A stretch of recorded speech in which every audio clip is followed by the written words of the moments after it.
Hello friends, देखिए बच्चों, हम लोग स्टार्ट किए थे इलास्टिसिटी। अब अगले लेक्चर में हम लोग सीखेंगे हुक्स लॉ के बारे में, ठीक है। और स्ट्रेस और स्ट्रेन कर्व क्या होता है इसके बारे में हम लोग समझेंगे। तो आज का टॉपिक है बच्चों काफ़ी इंपॉर्टेंट, इसको देखते हैं समझते हैं सारी चीज़ें अच्छे से। ठीक है, तो सबसे पहले स्टार्ट करते हैं बच्चों हुक्स लॉ। हुक्स लॉ क्या होता है? ठीक है बच्चों, हुक का नियम, एक वैज्ञानिक का नाम है बच्चों हुक।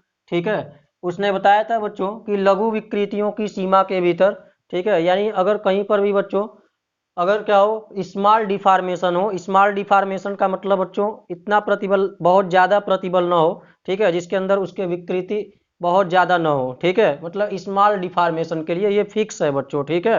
यानी इसके अंतर्गत ही कि ये काम करेगा, अगर ये कंडीशन अप्लाई नहीं होता है तो हुक्स लॉ काम नहीं करेगा। तो हुक ने बताया था बच्चों कि लघु विकृतियों की सीमा के भीतर किसी भी पदार्थ पर कार्यरत जो प्रतिबल होता है बच्चों वो विकृति के समानुपाती होता है, ठीक है। तो ये वैल्यू बस स्मॉल डिफॉर्मेशन के लिए बच्चों लागू होगी। स्मॉल डिफॉर्मेशन का मतलब कम डिफॉर्म करना बच्चों, ठीक है, हल्का फुल्का डिफॉर्म करना, ठीक है। तो वही बोला जाता है। हुक्स ने बताया बच्चों अपने प्रयोगों के आधार पर कि लघु विकृतियों की सीमा के भीतर किसी भी पदार्थ पर कार्यरत जो स्ट्रेस होता है, प्रतिबल होता है, वो उसमें उत्पन्न विकृति के क्या होता है, समानुपाती होता है बच्चों, ठीक है। तो यहाँ से बच्चों अगर प्रतिबल प्रोपोर्शनल को जब हम इक्वल साइन में कन्वर्ट करेंगे तो एक कांस्टेंट आएगा जिसको हम ई बोलते हैं, ठीक है। तो ई की वैल्यू आप निकालेंगे तो प्रतिबल बटा विकृति आ जाएगा, ठीक है। तो प्रतिबल और विकृति का जो अनुपात है बच्चों वो एक क्या होता है, कांस्टेंट होता है, जिसको हम नाम देते हैं बच्चों प्रत्यास्थता गुणांक, ठीक है। प्रत्यास्थता गुणांक ध्यान रखिएगा। तो प्रत्यास्थता गुणांक ये बोलते हैं बच्चों, ठीक है, जिसको या तो मॉडुलस ऑफ इलास्टिसिटी या बच्चों क्या बोलेंगे, कोफिशिएंट ऑफ इलास्टिसिटी भी बोलते हैं, ठीक है। यहाँ से अब देखेंगे बच्चों, अगर ये प्रत्यास्थता गुणांक की बात करें, ठीक है, तो ये प्रत्यास्थता गुणांक किन किन चीज़ों पे डिपेंड करता है। तो प्रत्यास्थता गुणांक जो है बच्चों, ठीक है, देखेंगे तो प्रतिबल और विकृति जो होते हैं बच्चों वो तीन तरीके के होते हैं, ठीक है। तो प्रतिबल और विकृति के तीन तरीके के होने की वजह से बच्चों इनके टाइप्स पे ये प्रत्यास्थता गुणांक डिपेंड करता है, ठीक है। प्रतिबल तीन प्रकार का होता है और विकृति तीन प्रकार के होने की वजह से बच्चों ये प्रत्यास्थता गुणांक भी क्या हो जाता है, तीन प्रकार का हो जाता है। अगले नेक्स्ट लेक्चर में हम लोग बच्चों प्रत्यास्थता गुणांक के बारे में पढ़ेंगे, ठीक है, इसके टाइप्स के बारे में पढ़ेंगे, ठीक है। तो प्रत्यास्थता गुणांक बच्चों क्या होता है, प्रतिबल और विकृति के टाइप्स पे डिपेंड करता है। अगर प्रतिबल और विकृति अलग अलग होगी बच्चों, अनुदैर्ध्य प्रतिबल और अनुदैर्ध्य विकृति का जो अनुपात होगा तो हम उसको यंग मॉडुलस ऑफ इलास्टिसिटी बोलते हैं। ऐसे ही आगे भी बच्चों अलग अलग टाइप्स हैं, bulk modulus of elasticity, rigidity वगैरह, ठीक है। आगे बच्चों प्रत्यास्थता गुणांक की बात करें तो ये प्रत्यास्थता गुणांक इसको एनसीईआरटी में देखेंगे तो के से भी डिनोट करता है, तो के या ई से किसी से भी आप डिनोट कर सकते हैं, ठीक है। अब देखिए जो प्रत्यास्थता गुणांक है वो एक प्रकार का कांस्टेंट है, और ये ध्यान रखिएगा बच्चों, ये जो कांस्टेंट है ये यूनिवर्सल कांस्टेंट नहीं है, ठीक है। यूनिवर्सल कांस्टेंट का मतलब होता है सबके लिए सत्य होना, ये सबके लिए ट्रू नहीं होगा। ये केवल और केवल बच्चों क्या होता है, लिमिट ऑफ प्रोपोर्शनैलिटी तक ही ट्रूथ होता है बच्चों। लिमिट ऑफ प्रोपोर्शनैलिटी तक ट्रूथ होने का मतलब, सही होने का मतलब क्या होगा बच्चों, कि मतलब जहां तक बच्चों क्या होगा, प्रतिबल बढ़ाने पर विकृति बढ़ेगा, ठीक है, वहीं तक बच्चों ये क्या होगा, सत्य होगा। इसीलिए पहले ही बोल दिया गया है लघु विकृतियों की सीमा के भीतर, ठीक है। उसके बाद इसकी वैल्यू बच्चों क्या हो जाएगी, चेंज हो जाएगी। तो जब चेंज हो जाएगी बच्चों तो क्या बोलेंगे हम, ठीक है, ये यूनिवर्सल कांस्टेंट नहीं हो सकता है। आया समझ में? ठीक है, ध्यान रखिएगा आप लोग, ठीक। तो प्रत्यास्थता गुणांक ये हो गया बच्चों। अब पिछले लेक्चर में हमने आपको बताया था बच्चों कि अगर किसी भी ऑब्जेक्ट की इलास्टिसिटी को पता करना है कि कौन मोर इलास्टिक है कौन लेस इलास्टिक है बच्चों, ठीक है, तो इसको हम लोग प्रत्यास्थता गुणांक से पता करते हैं। और हमने बताया था कि बच्चों आगे हम यंग मॉडुलस ऑफ इलास्टिसिटी से आपको बताएंगे कि जो रबर होता है बच्चों वो स्टील की तुलना तुलना में कम प्रत्यास्थ होता है बच्चों, ठीक है। देखिए, तो प्रत्यास्थता गुणांक की बात करें बच्चों तो ये हमेशा ध्यान रखिए प्रोपोर्शनल नहीं होगा। प्रोपोर्शनल का मतलब ये होता है कि बच्चों किसी ऑब्जेक्ट को अगर की लेंथ को अगर दो गुना करेंगे तो दूसरे का भी लेंथ दो गुना हो जाएगा। एरिया डबल कर रहे हैं तो उसका भी एरिया डबल हो जाएगा। तीन गुना कर रहे हैं तो तीन गुना हो जाएगा। वहां पे एक रूल के अकॉर्डिंग काम होता है, ठीक है। यहाँ पे क्या होगा बच्चों, देखिए प्रत्यास्थता जो होगा बच्चों, ठीक है, मॉडुलस ऑफ इलास्टिसिटी या कोफिशिएंट ऑफ इलास्टिसिटी की जो वैल्यू है, ठीक है, ये हमेशा इलास्टिसिटी को बताता है बच्चों, कोई भी ऑब्जेक्ट कितना इलास्टिक है, ठीक है। तो इसकी वैल्यू जितना अधिक होगी बच्चों वो उतना ही ज़्यादा इलास्टिक कहलाएगा, और इसकी वैल्यू जितनी कम होगी उतना ही वो लेस इलास्टिक कहलाएगा, ठीक है। ये ध्यान रखिएगा आप लोग, ठीक है। तो प्रत्यास्थता गुणांक क्या बताता है बच्चों, कौन ऑब्जेक्ट कितना ज़्यादा इलास्टिक है। आया समझ में? ठीक है। तो प्रत्यास्थता गुणांक बच्चों जितना ज़्यादा होगा, ठीक है, उसकी इलास्टिसिटी उतना ही अधिक होगी, और जितना कम होगा उसकी इलास्टिसिटी क्या होगी, उतना ही कम होगी। अब लिमिट आप प्रोपोर्शनैलिटी तक देखेंगे बच्चों, ओ से ए तक में अगर देखेंगे बच्चों, ठीक है, तो यहाँ से प्रतिबल जो होता है वो विकृति के समानुपाती होता है, ठीक है। तो प्रतिबल और विकृति एक दूसरे के प्रोपोर्शनल होंगे बच्चों। तो स्ट्रेस और स्ट्रेन अगर आपको कर्व खींचना है, तो आप जानते हैं बच्चों, कोई भी एक फिजिकल क्वांटिटी, कोई भी एक राशि अगर दूसरे राशि के प्रोपोर्शनल है बच्चों, ठीक है, तो उनका ग्राफ हमेशा और हमेशा स्ट्रेट लाइन मिलता है। बट यहाँ पर ध्यान रखिएगा, यहाँ पे जो स्ट्रेट लाइन होगा वो थोड़ा स्ट्रेस की ओर झुका रहता है बच्चों, ठीक है, ध्यान रखिएगा, ये 45 डिग्री पर यहाँ पे नहीं होगा, ठीक है। प्रोपोर्शनैलिटी में हमेशा देखेंगे तो स्ट्रेट लाइन तो होता ही है, बट आप ग्राफ पढ़े होंगे बच्चों क्लास 9th में, क्लास 11th में बच्चों, ठीक है, जो मोशन चैप्टर है उसमें, ठीक है बच्चों। तो वहाँ पे अगर ए प्रोपोर्शनल टू बी है तो ग्राफ हमेशा बच्चों क्या होता है, 45 डिग्री पर एक्स एक्सिस के साथ स्ट्रेट लाइन कर्व होता है, ठीक है। यहाँ पे 45 से थोड़ा ज़्यादा एंगल होगा बच्चों, ठीक है, ये ध्यान रखिएगा, ठीक। तो यहाँ पे अब इसके बच्चों ध्यान रखिए, यहाँ से अगर हम को अगर पता करना हो, कहीं पर भी अगर बहुत सारा ग्राफ देकर आपसे पूछ दे बच्चों कि बताइए उसका प्रत्यास्थता गुणांक क्या होगा, ठीक है, तो प्रत्यास्थता गुणांक आप क्लास 9th में बच्चों, ठीक है, मोशन चैप्टर में सारी चीजें, विस्थापन, दूरी, ठीक है, त्वरण निकालना सीखे हैं ग्राफ से, वही सारी चीजें हैं बच्चों। देखिए स्ट्रेस और स्ट्रेन का ग्राफ है, ठीक है, तो आप जानते हैं कि बच्चों वाई एक्सिस में परिवर्तन और एक्स एक्सिस में परिवर्तन का जो अनुपात होता है उसी को हम क्या कहते हैं, ठीक है, उस रेखा की प्रवणता कहते हैं। तो प्रतिबल और विकृति का जो अनुपात है वही तो है बच्चों क्या, प्रत्यास्थता गुणांक, ठीक है। तो यहाँ पे प्रत्यास्थता गुणांक निकालना है तो बस इस वक्र की क्या करिए बच्चों, ग्राफ ओ ए की प्रवणता निकाल लीजिए। आया समझ में, ठीक है। तो कोऑर्डिनेट अगर दिया है बच्चों तो वाई का कोऑर्डिनेट बटा एक्स का कोऑर्डिनेट हो जाएगा। आया समझ में, इस तरीके से और भी बहुत सारे ग्राफ दे दे बच्चों, जैसे मान लीजिए इसमें इस तरीके से बहुत सारे ग्राफ इस तरीके से दिए हुए हैं, ठीक है, पी क्यू आर इस तरीके से ग्राफ दिया हुआ है। पूछे आपसे किसकी इलास्टिसिटी बच्चों ज्यादा होगी, तो जिसकी इलास्टिसिटी ज्यादा होगी बच्चों, ठीक है, जिसकी क्या होगी, प्रत्यास्थता गुणांक जिसका ज्यादा होगा। और स्ट्रेस स्ट्रेन कर्व से आप प्रत्यास्थता कैसे निकालेंगे, ठीक है, बताइए, प्रवणता निकालेंगे। तो जिसका स्लोप बच्चों क्या हो जाएगा, ज्यादा, उसका प्रत्यास्थता गुणांक हो जाएगा ज्यादा, और जिसका प्रत्यास्थता गुणांक ज्यादा हो जाएगा उसका इलास्टिसिटी बच्चों क्या हो जाएगा, ज्यादा हो जाएगा। मान लीजिए ये 4 वायर है बच्चों, ए पी क्यू आर, इनका ग्राफ दिखाया गया है, ठीक है। तो इस वायर में आपसे पूछे किसकी इलास्टिसिटी ज्यादा होगी, तो देखेंगे तो ए वाला जो ग्राफ है बच्चों, ठीक है, उसका स्ट्रेन के साथ या एक्स एक्सिस के साथ जो स्लोप है, ठीक है बच्चों, ढलान है, वो क्या है, ज्यादा है, ठीक है। और ज्यादा है बच्चों, झुकाव ज्यादा है, तो क्या हो जाएगा, ए वाला मोर इलास्टिक होगा बच्चों। क्यों, क्योंकि उसका प्रत्यास्थता गुणांक बच्चों क्या है, सबसे अधिक है। आया समझ में, ठीक है। तो आई होप बच्चों हुक्स लॉ आपको अच्छे से समझ में आया होगा। आया समझ में, ठीक। अब देखिए बच्चों, इसी से आधारित, इसी पर आधारित बच्चों एक चीज इसमें ध्यान रखिए बच्चों, ये मात्रक इसका समझ लीजिए। मात्रक क्या होगा, मात्रक की बात करेंगे बच्चों प्रत्यास्थता गुणांक के, तो प्रतिबल बटा विकृति है। तो विकृति हमने बताया बच्चों दो राशियों का अनुपात होता है, तो कोई मात्रक नहीं होगा। तो प्रतिबल का जो मात्रक होगा वही प्रत्यास्थता गुणांक का भी मात्रक होगा। तो प्रतिबल होता है एफ अपान ए। एफ का मात्रक बच्चों क्या होता है, एफ का मात्रक न्यूटन यानी M L T minus two, ठीक है। तो यहाँ पे बच्चों अगर मात्रक की बात करें तो न्यूटन हो गया, ठीक है, न्यूटन, और नीचे एरिया तो मीटर स्क्वायर हो जाएगा। और विमा की बात करें तो न्यूटन हो गया बच्चों M L T minus two, और नीचे है बच्चों मीटर स्क्वायर यानी एल स्क्वायर, एल स्क्वायर ऊपर जाएगा तो 1 माइनस टू बच्चों कितना, -1, तो एम एल इनवर्स और टी माइनस टू हो जाएगा बच्चों, ये विमा हो जाएगा। यानी कुल मिला के कहने का मतलब बच्चों जो प्रतिबल की विमा होगी वही आपका क्या होगा, बताइए, प्रत्यास्थता गुणांक की भी विमा होगी। आया समझ में, क्योंकि विकृति बच्चों दो राशियों का अनुपात होता है, उसका कोई मात्रक नहीं होता है, तो कोई विमा भी नहीं होगी। आया समझ में। अब देखिए बच्चों काफी इंपॉर्टेंट टॉपिक है स्ट्रेस और स्ट्रेन कर्व, ठीक है। किसी भी ऑब्जेक्ट के ऊपर, किसी भी वायर के ऊपर बच्चों अगर हम क्या करें, भार लटका दें, ठीक है बच्चों, तो वही टॉपिक है बढ़ते भार के अंतर्गत खींचे तार का व्यवहार, ठीक है। बिल्कुल एनसीईआरटी का जो ग्राफ है बच्चों वही हमने बनाया हुआ है, ठीक है। देखिए इसमें बहुत सारे क्षेत्र हैं, ओ A B C D E बच्चों, इतने रीजन हैं। इन सभी रीजन को हम लोग समझेंगे ये सभी चीज़ें क्या बताती हैं, ठीक है। तो जब किसी वायर पे बच्चों क्या किया जाए, जैसे मान लीजिए ये देखिए, इस मान लीजिए रबड़ एक वायर है बच्चों, इस पर आप जब भार लटकाएंगे इस तरीके से, ठीक है, तो ये कुछ अलग अलग नेचर शो करेगा बच्चों। इसकी इलास्टिसिटी की प्रॉपर्टी कब तक बची रहेगी, ठीक है, कब तक रहेगी, कब समाप्त हो जाएगी, ये सारी चीज़ें, ठीक है।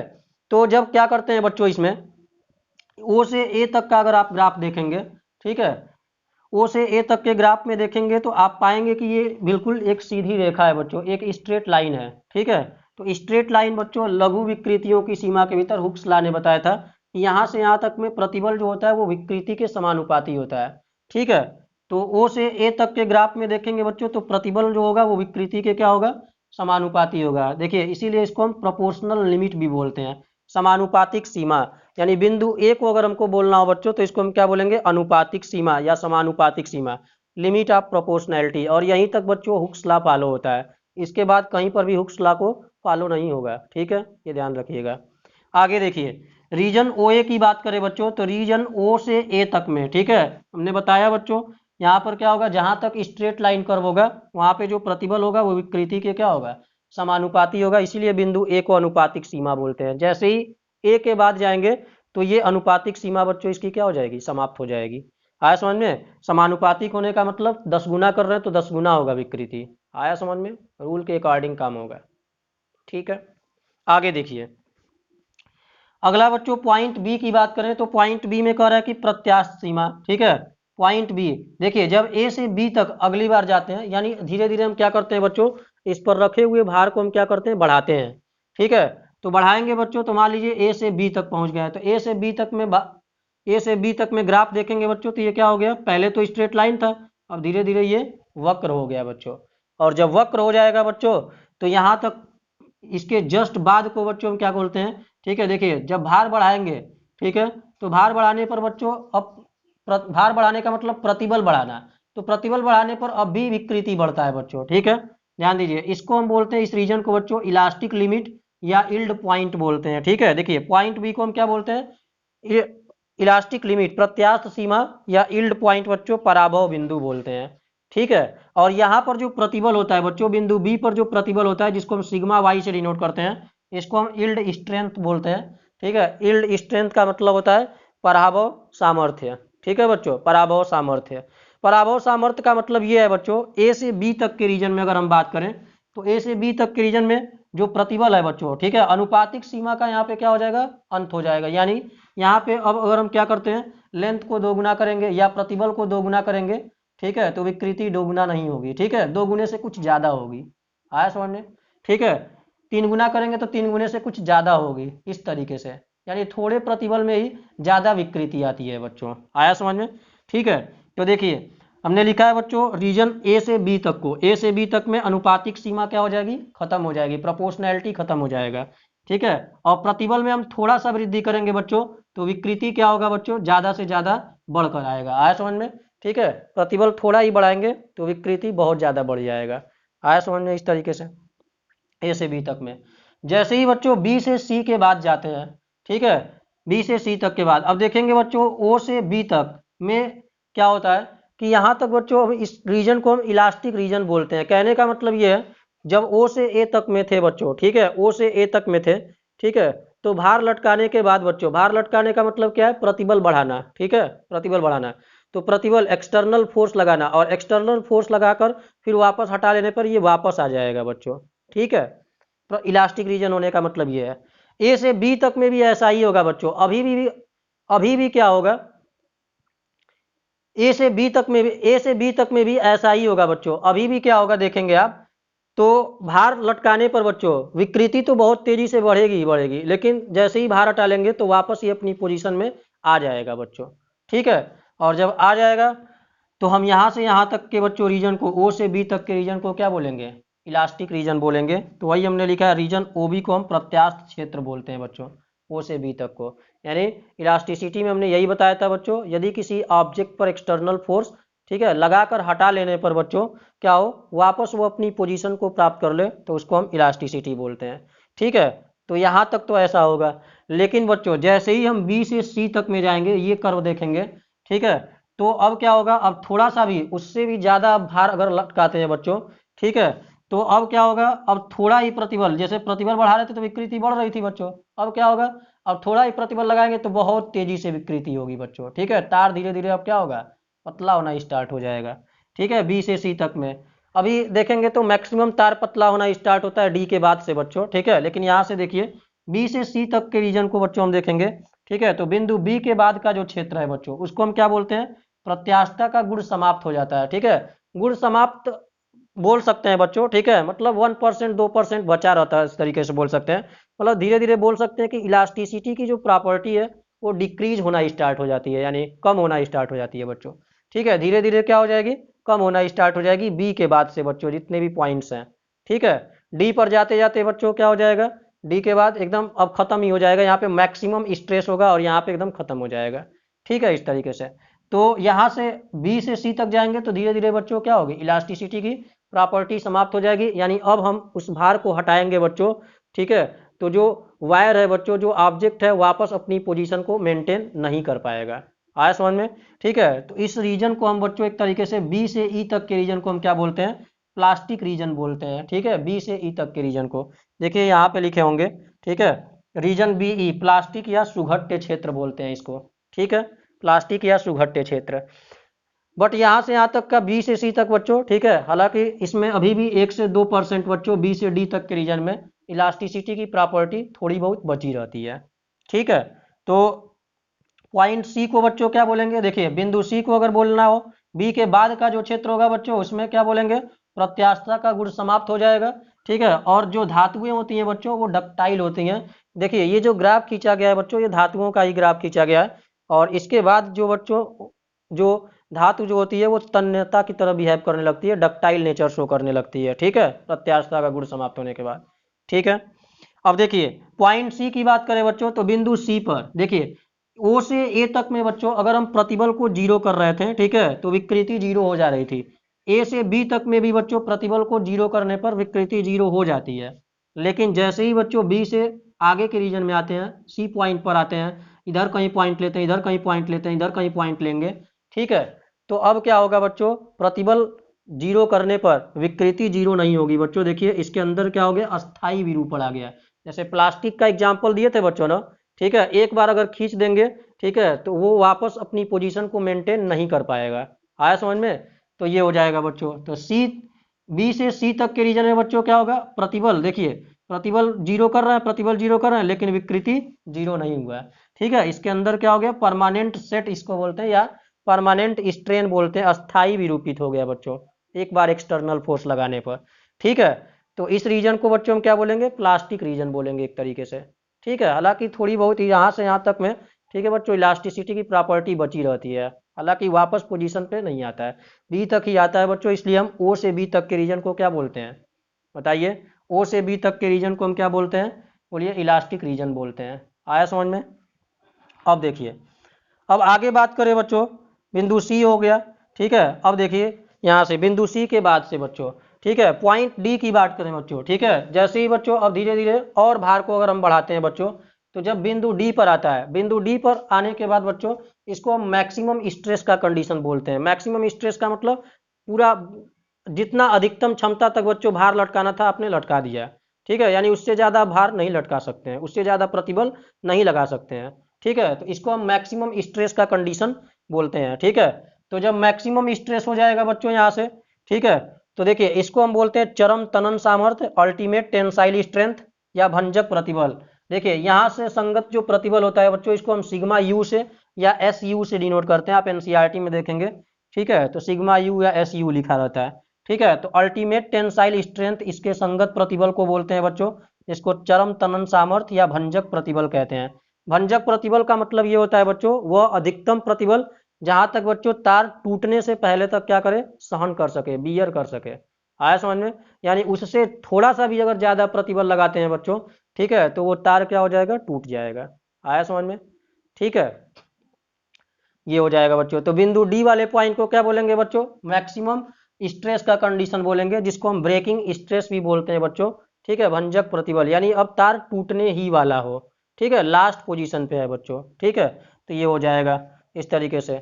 अब आगे देखेंगे बच्चों, पॉइंट ई की बात करें, ठीक है। अब इसके बाद आप भार बढ़ाएंगे भी बच्चों धीरे धीरे। अब यहाँ से क्या होता है, इसके बाद तार पतला होना स्टार्ट हो जाता है।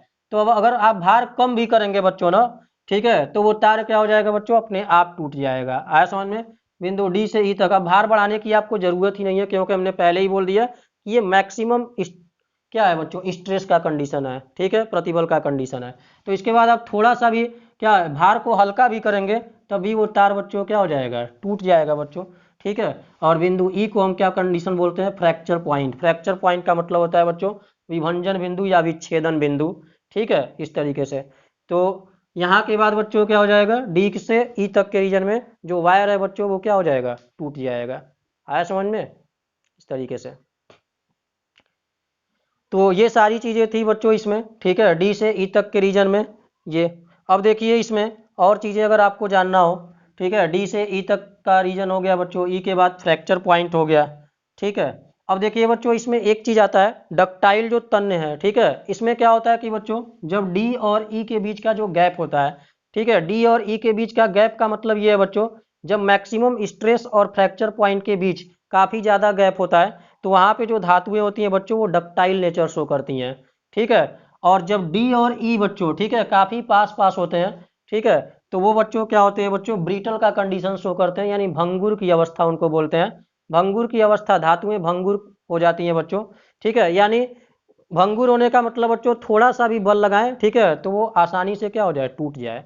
आया समझ में, ठीक है। तो जब ये रीजन बच्चों क्या हो, डी और ई रीजन बहुत पास पास होते हैं तो उसको हम भंगुर की अवस्था बोलते हैं, ठीक है, ब्रिटल का केस, ठीक है। और जब इन दोनों केस, दोनों बच्चों क्या हो के बीच का जो गैप है वो काफ़ी दूर दूर हो तो उसको हम डक्टाइल बोलते हैं, तन्यता की स्थिति बोलते हैं। आया समझ में, ठीक है। तो ये सारी चीज़ें बच्चों आप अच्छे से समझ लीजिए, काफ़ी इंपॉर्टेंट लेक्चर है बच्चों ये, ठीक है, काफ़ी इंपॉर्टेंट टॉपिक है, ठीक है, एनसीईआरटी का। नीट और जेईई मेंस में भी इससे प्रश्न पूछे जाते हैं, ठीक है। तो यहाँ से बच्चों ओ से ए तक के रीजन को, ठीक है, या ओ से बी तक के रीजन को इलास्टिसिटी की प्रॉपर्टी बची रहेगी यहाँ पर, ठीक है, इसलिए हम इसको प्रत्यास्थ क्षेत्र बोलते हैं। बी से ई तक का जो रीजन है बच्चों उसको हम क्या बोलते हैं बताइए, उसको हम बोलते हैं बच्चों कौन सा रीजन, प्लास्टिक रीजन, सुघट्य क्षेत्र बोलते हैं, ठीक है। यानी यहाँ से यहाँ तक बच्चों बी से डी तक तो थोड़ा बहुत इलास्टिसिटी 1% 0.2% बचा रहेगा, लेकिन डी से ई तक इसको परफेक्टली इलास्टिक बोल सकते हैं, ठीक है बच्चों।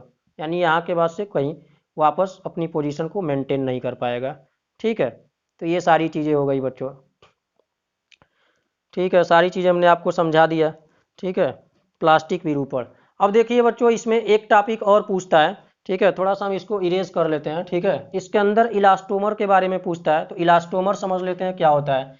इलास्टोमर का मतलब ये होता है बच्चों कि जैसे मान लीजिए धमनी हो, आर्टरीज बच्चों, सिरा हो, ठीक है, तो ये इनके अंदर बच्चों क्या होता है कि ये मतलब फ्लूइड की तरह ये बहते हैं बच्चों, ठीक है, फ्लूइड का नेचर इसके अंदर पाया जाता है। मतलब इलास्टिसिटी जब प्लास्टिक नेचर के बाद का जो रीजन होता है बच्चों, क्षेत्र होता है, प्लास्टिक रीजन के बाद का जो क्षेत्र होता है बच्चों उसको हम इलास्टोमर्स बोलते हैं, ठीक है, इलास्टोमर्स, प्रत्यास्थलक जिसको बोलते हैं। अब इसके बीच बच्चों अगर ग्राफ खींचेंगे, ठीक है, इलास्टोमर का अगर ग्राफ खींचेंगे, स्ट्रेस और स्ट्रेन कर्व, ये हो गया स्ट्रेस और इधर हो गया बच्चों स्ट्रेन, ठीक है, स्ट्रेस और स्ट्रेन कर्व। तो आप ग्राफ देखेंगे बच्चों तो ये इस तरीके का ग्राफ देखने को मिलेगा। आप स्ट्रेस देखेंगे एनसीईआरटी में बच्चों तो लगभग 10⁶ न्यूटन पर मीटर स्क्वायर स्ट्रेस होता है बच्चों। कहने का मतलब ये है कि यहाँ पे जो स्ट्रेस है बच्चों, यहाँ पे जो स्ट्रेस है वो स्ट्रेन के क्या होता है, स्ट्रेन के स्क्वायर के प्रोपोर्शनल होता है बच्चों, ठीक है। स्ट्रेस जो होता है वो स्ट्रेन के स्क्वायर के प्रोपोर्शनल होता है, एग्जैक्टली नहीं बोल सकते हैं, लेकिन आप ग्राफ देखेंगे एनसीईआरटी में बच्चों, ठीक है। हालांकि ये प्रयोगों के द्वारा बच्चों सही भी है, स्ट्रेस जो है स्ट्रेन है क्या स्क्वायर के प्रोपोर्शनल है। यानी कहने का मतलब अगर आप स्ट्रेस को बच्चों क्या करते हैं, बहुत ज़्यादा बढ़ाते हैं, ठीक है, तो स्ट्रेन में बहुत कम परिवर्तन देखने को मिलता है। आया समझ में, स्ट्रेस की वैल्यू काफ़ी अधिक करने पर बच्चों, काफ़ी ज़्यादा बढ़ाने पर, ठीक है, स्ट्रेन की वैल्यू में काफ़ी कम वृद्धि देखने को मिलती है बच्चों, ठीक है, थोड़ा ही वृद्धि देखने को मिलती है, ठीक है, बहुत ज़्यादा प्रतिबल लगाने पर। और ऐसी वस्तुओं को हम क्या बोलते हैं, इलास्टोमर्स बोलते हैं, ठीक है, इलास्टोमर्स, जिसको हिंदी में बच्चों बोलते हैं प्रत्यास्थलक, प्रत्यास्थलक, ठीक है, ये है बच्चों। तो ये सारी चीज़ें बच्चों हमने स्ट्रेस स्ट्रेन कर्व के बारे में सारी चीज़ें हमने आपको अच्छे से समझाया, ठीक है बच्चों, देख लीजिए। तो इलास्टोमर्स को ध्यान रखिएगा बच्चों, ये भी ग्राफ पूछ सकता है नीट या जेई मेंस में बच्चों, ठीक है। तो इलास्टोमर में स्ट्रेस जो होता है वो स्ट्रेन के क्या होता है बच्चों, देखेंगे Y is equal to X square का ग्राफ पैराबोला होता है बच्चों, ठीक है, पढ़े हैं आप लोग, ठीक है। तो स्ट्रेस जो होगा वो स्ट्रेन के स्क्वायर के प्रोपोर्शनल होगा, ठीक है। यानी कहने का मतलब बच्चों, इसके बाद प्लास्टिक रीजन के बाद का जो क्षेत्र होता है उसमें जो वस्तुएं होती हैं, ठीक है, वो बिल्कुल फ्लूइड की तरह बहना स्टार्ट कर देती हैं, ठीक है। तो ऐसी वस्तुओं को हम क्या बोलते हैं, इलास्टोमर्स बोलते हैं। और उनके बीच स्ट्रेस और स्ट्रेन का ग्राफ खींचेंगे तो वो कुछ इस तरीके का ग्राफ आएगा, ठीक है। तो ये हो जाएगा बच्चों। यानी कहने का मतलब, अगर आप स्ट्रेस में बहुत ज़्यादा अगर वृद्धि करते हैं बच्चों, तो स्ट्रेन में क्या होता है, काफ़ी कम परिवर्तन देखने को मिलता है। आया समझ में, ठीक है।